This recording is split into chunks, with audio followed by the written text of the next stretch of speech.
En tout premier, c'est la passion. Tourner des pages, c'est ce que vous faites aussi quand un film ou une pièce s'achève. Vous passez forcément à autre chose. Ou est-ce que vous avez du mal à décrocher? Vous gardez quoi à chaque fois, Catherine Fro? Qu'est-ce que je garde de quoi? À chaque fois que vous tournez un film et puis c'est fini. On passe à autre chose, on passe à une pièce, on repasse à un film. Ah, mais il y a quelques années, c'était bien difficile ça. Mais oui, Ça a été un cas de conscience. j'ai l'impression que Comment vous vous faire, attachez sinon, à il fallait chaque que fois. j'arrête, quoi. Il fallait vraiment y arriver. Et puis je me suis souvenu de certaines choses de quand j'étais apprentie actrice au conservatoire, Oui. où il y avait cette histoire de ligne rouge que j'ai racontée plusieurs fois, avant la ligne rouge et après la ligne rouge. Moi, je connais pas l'histoire de la ligne rouge. C'est le professeur de comédie qui vous apprend ça. Il vous met un tracé par terre rouge et il vous dit avant vous êtes vous-même, c'est-à-dire Catherine. pas grand-chose. Enfin, il se passe rien. Mais il y a rien. Vous pouvez pas dire ça. Non, mais c'est très intéressant. A priori, il n'y a rien à regarder. Vous ne vous donnez pas en spectacle. Bah oui. Il faut savoir le faire, ça aussi, n'empêche. Et puis, vous enjambez tout doucement la ligne rouge. Et là, vous êtes dans un certain état. Vous donnez à voir quelque chose.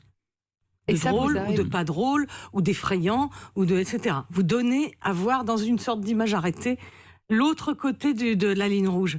Donc, je me suis dit, ça m'a aidé à repenser à ça. Vous l'avez appris au conservatoire dit- et donc des années après, vous arrivez à la visualiser, cette ligne rouge, et à j'y repasser pense. derrière et à J'y quitter pense ces tout le temps. personnages. J'y passe tout le Mais c'est marrant parce que Intéressant. je trouve qu'il y a beaucoup chez les comédiens français maintenant contemporains cette schizophrénie où à la fois ils veulent être acteurs mais ils sont un peu rétifs à se produire en spectacle en quelque sorte. Comment ça se fait? Il y a une espèce de culte de à la fois je me montre, je suis Non. connu mais je suis pudique. Ah, mais parce qu'il y a plusieurs sortes de caractères. Ouais. C'est humain. C'est-à-dire que, par exemple, un Fabrice Lucchini, il est, en tant que lui-même, il se met en représentation très facilement. Se mettre en représentation, c'est... Mais il faut savoir oui, se lui, donner il quand n'est même. jamais passé de Il y en l'autre a côté de qui- la ligne rouge. Ah, par contre, on ne sait pas comment il est chez lui, tout seul, vous voyez. Oui, c'est vrai. Mais il y a la notion d'être tout le temps en représentation. Moi, je me sens pas comme ça. C'est-à-dire, moi, je me sens...